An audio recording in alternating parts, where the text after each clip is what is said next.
Ya, on cam semua gak apa-apa. Ayo udah. Bismillahirrahmanirrahim. Assalamualaikum warahmatullahi wabarakatuh. Waalaikumsalam Alhamdulillahirabbil alamin. Alhamdulillahilladzi hadana li hada wa ma kunna linahtadiya laula an hadanallah.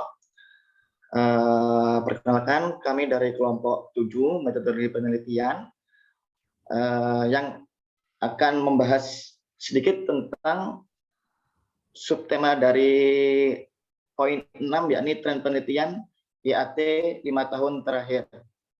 Kami yang beranggotakan dari 7 orang. Yang pertama ialah Saudari Lina Patikasari, yang kedua Pak Zulkifli, yang ketiga Ahmad Zain Tauhidillah, yang keempat Muflidatur Rahma, yang kelima Muhammad Said, yang keenam Mutiara Sani, dan yang terakhir ialah Saudari Ratih Sari Hayati. Nah, di video kali ini teman-teman kami akan sedikit membahas tentang bagaimana sih tren metodologi penelitian dari ilmu Al-Quran dan tafsir pada 1 tahun terakhir, yakni pada tahun 2021. Nah, langsung saja untuk pemaparan materi yang pertama ialah Saudari Rina Patikasari waktu dan tempat, kami persilahkan. Baik, terima kasih moderator atas waktunya. Next slide. Baik, di sini kami akan memaparkan hasil analisis dari kelompok kami. Analisis ini kami lakukan untuk mengetahui sejauh mana perkembangan tren penelitian, khususnya penelitian di jurusan ilmu Al-Quran dan tafsir dalam kurun waktu 1 tahun terakhir, yaitu pada tahun 2021. Di sini kami menganalisis ada 22 jurnal atau skripsi dari berbagai universitas Islam di Indonesia. Hasilnya yaitu sebagai berikut. Next slide.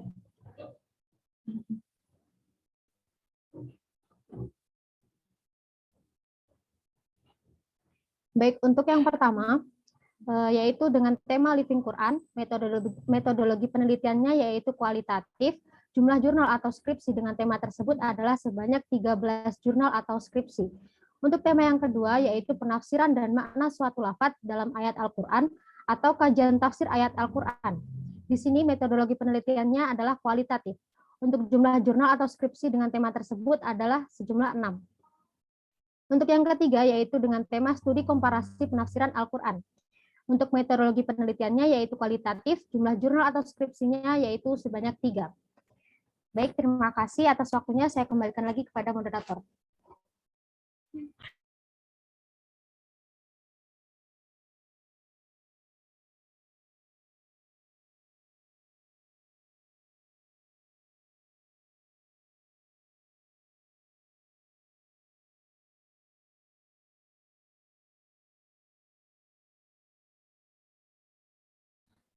Mas Fawas, audionya masih di-unmute. Oke, mohon maaf ya teman-teman. Baik, langsung saja saya lanjutkan untuk poin selanjutnya. Sebelum itu, kita harus mengetahui pengertian dari Living Quran, karena tren dari penelitian ilmu Al-Quran dan tafsir pada 1 tahun terakhir ialah Living Al-Quran. Ditinjau dari segi bahasa, Living Al-Quran adalah gabungan dari 2 kata yang berbeda, yaitu living yang berarti hidup, dan Al-Quran yaitu kitab suci umat Islam. Sederhana, istilah Living Al-Quran bisa diartikan dengan teks Al-Quran yang hidup di masyarakat. Dari pengertian di atas diperjelaskan bahwa Living Al-Quran adalah satu kajian ilmiah dalam studi Al-Quran yang meliti dialektika antara Al-Quran dan kondisi realitas sosial masyarakat di tempat atau kondisi tertentu. Nah, tadi sudah dijelaskan bahwasanya beberapa jumlah serta jurnal dan skripsi yang telah kita analisis dari beberapa sampel yang kita ambil. Nah, berdasarkan tabel di atas, maka kita bisa simpulkan terdapat 13 jurnal atau skripsi. Fokus pembahasannya cenderung pada Living Al-Quran. Kelompok kami setidaknya menganalisis 6 jurnal skripsi yang sudah kami sertakan dengan memetakan macam-macam isu yang dibahas dalam skripsi tersebut. Di antaranya, yang pertama ialah praktek tradisi menghatamkan Al-Quran dalam sholat tarawih di asrama Darul Quran, Pondok Pesantren Bidayatul Hidayah Mojokerto, karya Radul Mahmuda. Yang kedua ialah tradisi tadarus Al-Quran di SMK Insan Global Jakarta Barat, karya Ahmad Amin dari Universitas Bidayatul Jakarta. Yang ketiga, data Al-Quran dalam Zikir Ratib Al-Haddad di Majelis Taklim Fadilatul Sholawat, karya Ifatul Diana. Yang keempat ada praktik pembacaan Al-Quran, ayat Al-Quran dalam zikir al-ma'thurat di pesantren Al-Adkar Mamulang karya Rosita dari Universitas Syarif Hidayatullah Jakarta. Yang kelima adalah internalisasi Al-Quran dan terus budaya mandi safar di Indonesia karya Rafika Dia.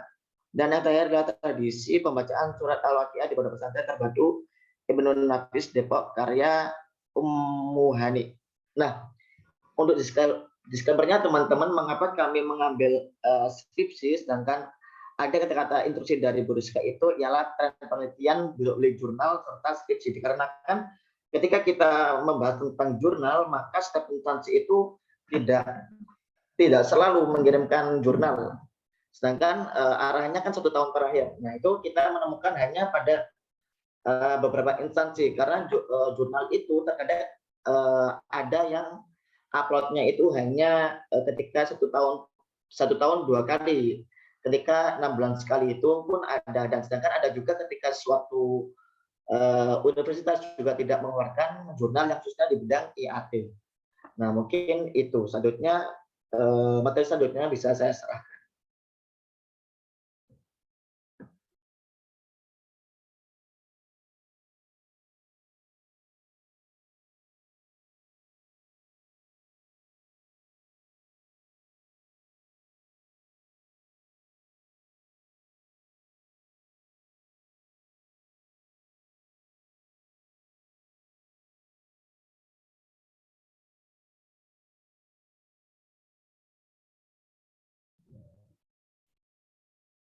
Untuk materi selanjutnya akan disampaikan oleh Saudara Izan Muhyiddin. Waktu dan tempat kami persilahkan. Baik, terima kasih moderator. Jadi fokus pembahasan terbanyak kedua pada tema kajian tafsir Al-Quran atau makna suatu lafaz dalam ayat Al-Quran. Di sini kami menemukan 6 skripsi, di antaranya penafsiran makna Bahrain dalam Al-Quran, yaitu karya Muhammad Fauzil Abad dari UIN Wali Songo Semarang.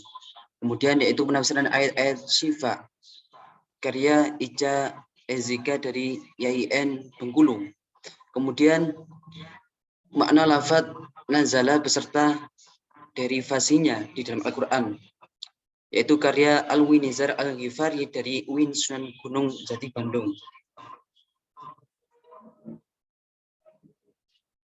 Kemudian konsep haris sial dalam Al-Quran, yaitu karya Yazid Lizarrahman dari IAIN Ponorogo.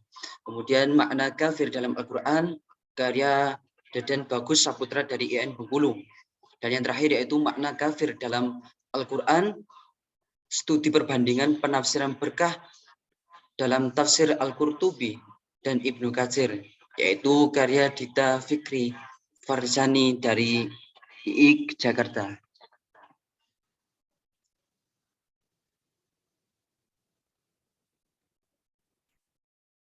Demikian dari saya kembalikan kepada moderator.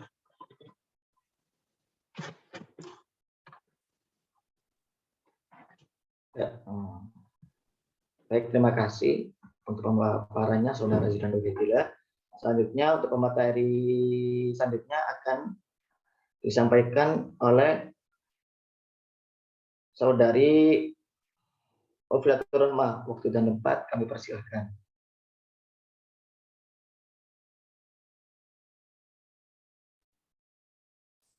Slide selanjutnya, Mas. Ini tadi. Oke. Berdasarkan tadi yang sudah dipaparkan oleh Mas Fawaz, bahwasanya kami mengetahui terdapat 13 jurnal atau skripsi yang fokus pembahasannya cenderung pada living Quran. Kemudian kelompok kami setidaknya menganalisis 6 jurnal atau skripsi ya, yang sudah kami sertakan beserta memetakan macam-macam isu yang dibahas dalam skripsi tersebut. Yang mana 6 diantaranya di sini kami menganalisis karya dari Rifatul Mahmuda dari UIN Syarif Hidayatullah Jakarta. Kemudian yang kedua ada jurnal atau skripsi dari karya Ahmad Amin dari UIN Syarif Hidayatullah Jakarta juga. Kemudian yang ketiga yaitu dari karya Ifatud Dinaya dari UIN Syarif Hidayatullah Jakarta. Kemudian ada dari karyanya Rosita dari UIN Syarif Hidayatullah Jakarta, dan juga Rofiko Dia Al-Fadilah dari UIN Syarif Hidayatullah Jakarta, dan yang terakhir kita menganalisis jurnal atau skripsi dari Ummu Hani dari UIN Syarif Hidayatullah Malang. Next, Mas Fas. Kemudian adapun dari 6 jurnal yang kita temukan, yang pertama kita membahas tentang praktek tradisi menghatamkan Al-Quran dalam sholat tarawih di asrama Darul Quran Pondok Pesantren Bidayatul Hidayah Mojokerto. Di dalamnya kita menguak atau menemukan yang mana di sini kecenderungan skripsi atau jurnal tersebut lebih cenderung ke pendekatan living Quran, yang mana kemudian metodologi penelitiannya juga menggunakan penelitian kualitatif, dan isu-isu yang dibahas di dalamnya menjelaskan tentang ragam tradisi menghatamkan Al-Quran dalam sholat tarawih dan juga pemaknaan jamaah sholat terhadap tradisi ini. Kemudian untuk jurnal yang kedua, di sini ada judul Tradisi Tadarus Al-Quran di SMA Insan Global Jakarta Barat. Di dalamnya kecenderungan topik yang dibahas yaitu penulis lebih cenderung meneliti tentang living Quran sama.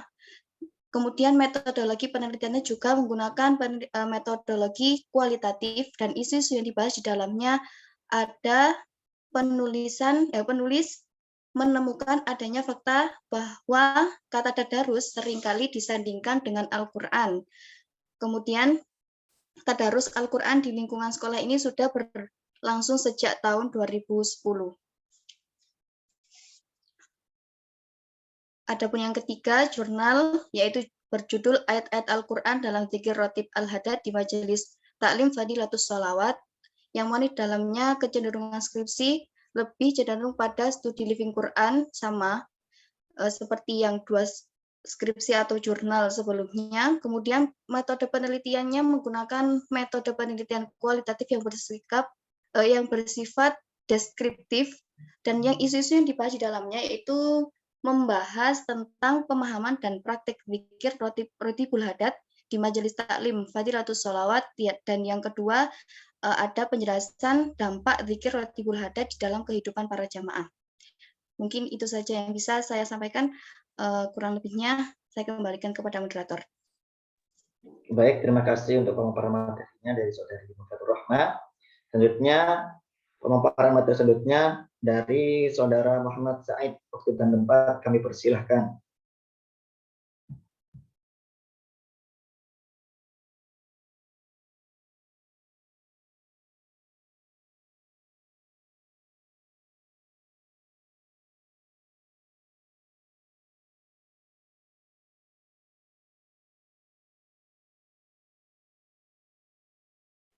Bismillahirrahmanirrahim. Adapun lanjutan dari tadi analisis jurnal berikutnya yaitu tentang praktek pembacaan ayat Al-Quran dalam zikir al-maksurat di pesantren Al-Azkar Pamulang. Adapun isi jurnal tersebut di dalamnya cenderung skripsi tersebut cenderung ke studi living Quran. Adapun metodologi yang digunakan oleh penulis yaitu menggunakan metode deskriptif, kualitatif, dan pendekatan fenomenologi.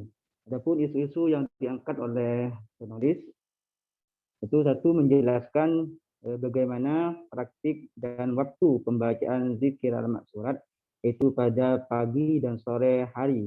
Dua, memahami manfaat dari zikir al-maksurat yang memberikan dampak baik bagi para santri dan pesantren. Adapun jurnal berikutnya, yaitu yang kami teliti, yaitu berjudul tentang internalisasi Al-Quran dan ritus budaya mandi safar di Indonesia. Adapun kecenderungan isi daripada skripsi tersebut adalah lebih cenderung ke studi Quran juga. Adapun metodologi yang digunakan oleh penulis skripsi tersebut juga deskriptif atau analitik dengan pendekatan simbolik, interpretatif. Kemudian isu-isu yang dibahas di dalamnya yaitu Al-Quran dijadikannya sebuah tradisi masyarakat baik yang berkaitan dengan seputar magic seperti jimat, pengobatan dan debus maupun kegiatan tradisi. Kemudian jurnal terakhir yang keenam adalah yang berjudul tentang tradisi pembacaan surat Al-Waqiah di Pondok Pesantren Terpadu Ibnu Nafis Depok. Adapun kecenderungan isi daripada skripsi tersebut adalah juga sama cenderung ke studi living Quran. Metode penelitian menggunakan penelitian kualitatif, pengumpulan data dan fakta. Adapun isu-isu yang termuat di dalamnya adalah berbicara tentang penafsiran surat Al-Waqiah, mulai dari ayat 1 sampai ayat terakhir, yaitu yang dikutip dari tafsir Al-Misbah. Kemudian yang kedua juga membahas tentang suatu hadis yang berkaitan dengan faidah baca surat Al-Waqiah, dikaji mulai dari sanad, matan, muharrik, dan juga tahrij hadisnya. Kemudian isu berikutnya adalah bahwasanya di pondok pesantren tersebut dibagi menjadi 3 golongan. Pertama, santri yang tidak memiliki tujuan secara spesifik. Mereka hanya mengikuti dan sebagai tuntutan kewajiban saja. Golongan yang kedua, santri membaca Al-Waqiah sebagai sarana pembelajaran dalam penguasaan Al-Quran. Golongan yang terakhir, yang ketiga adalah kelompok yang mayoritas santri yang meyakini bahwa surat Al-Waqiah dapat memperlancarkan rezeki. Rezeki yang dimaksud oleh para santri seperti rezeki sehat jasmani maupun rohani. Dan juga sehat, diberi akal sehat, dan masih banyak lagi rezeki lainnya. Mungkin hanya ini yang dapat kami paparkan dari sekian jurnal yang kami analisis. Kurang lebihnya mohon maaf, kami pasrahkan lagi pada moderator. Baik, terima kasih untuk Saudara Said atas pemaparannya. Selanjutnya, materi selanjutnya akan disampaikan oleh Saudari Intarsari dan Rati Saryayati. Waktu dan tempat kami persilahkan. Baik, terima kasih. Di sini saya akan menjelaskan tentang fokus pembahasan ketiga yang terbanyak, yaitu studi komparasi penafsiran Al-Quran. Di sini kami menemukan 3 skripsi, diantaranya adalah yang berjudul Konsep Hadisial dalam Al-Quran atau studi komparatif tafsir Al-Qurtubi dan tafsir Al-Marwahi karya Yazid Diaur Rahman dari IAIN Ponorogo. Lalu yang kedua ada skripsi yang berjudul Studi Perbandingan Penafsiran Berkah dalam Tafsir Al-Qurtubi dan Ibnu Katsir karya Dita Fikri Farhani dari IIKI Jakarta. Lalu yang ketiga ada skripsi yang berjudul Makna Kafir dalam Al-Quran atau Studi Komparatif Ibnu Katsir dan Quraisy Shihab karya Deden Bagus Saputra dari IAIN Bengkulu. Sementara untuk sisanya ada 6 skripsi, yaitu fokus pembahasannya membahas ilmu-ilmu seperti ilmu tajwid, ilmu rasam Al-Quran, dan ilmu mantik. Lalu mengenai metode penelitian, mayoritas semua menggunakan penelitian kualitatif atau mereka berusaha menganalisis data, melakukan observasi, wawancara, dan dokumentasi. Lalu setelah dianalisis tersebut dari 22 skripsi, 13 diantaranya adalah membahas living Quran, dan 6 lainnya membahas kajian tafsir dan makna Al-Quran. Dan 3 lainnya membahas studi komparasi penafsiran Al-Quran Lalu untuk sisanya ada 6 membahas ilmu tajwid, ilmu rasam Al-Quran, dan ilmu mantik. Terima kasih.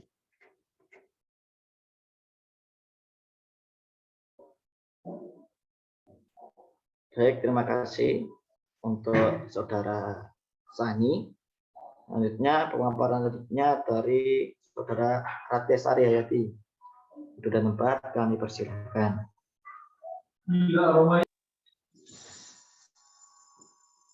Materi selanjutnya yaitu mengenai kesimpulan dari pemaparan yang telah dijelaskan oleh teman-teman tadi sebelumnya. Sebagaimana telah dijelaskan oleh Saudari Mutiara Sani tadi bahwa hasil analisa kami dari 22 jurnal atau skripsi itu 13 diantaranya membahas living Quran dan 6 lainnya membahas kajian tafsir serta makna ayat Al-Quran. Sedangkan 3 lainnya membahas studi komparasi penafsiran Al-Quran. Lalu untuk sisanya ada 6 jurnal atau skripsi yang membahas ilmu tajwid, ilmu rasam Al-Quran, dan ilmu mantik. Sehingga dengan demikian dapat disimpulkan bahwa tren penelitian ilmu Al-Quran dan tafsir dalam kurun waktu 1 tahun terakhir, untuk dominasi pertama adalah living Quran. Dominasi kedua adalah kajian tafsir Al-Quran dan makna suatu lafaz dalam ayat Al-Quran, serta dominasi ketiga adalah studi komparasi penafsiran Al-Quran.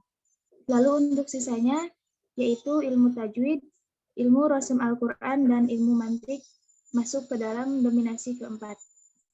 Sekian dari saya, selanjutnya saya kembalikan kepada moderator. Baik, terima kasih kepada teman-teman yang telah memaparkan semua materi. Untuk acara terakhir ya, ini penutupan. Terima kasih untuk teman-teman sudah memperhatikan video pada kali ini. Mungkin jika ada pertanyaan serta tanggapan, bisa ditanyakan langsung pada pertemuan Zoom. Kurang lebihnya mohon maaf. Bila taufiq hidayah. Wassalamualaikum warahmatullahi wabarakatuh. Waalaikumsalam warahmatullahi wabarakatuh.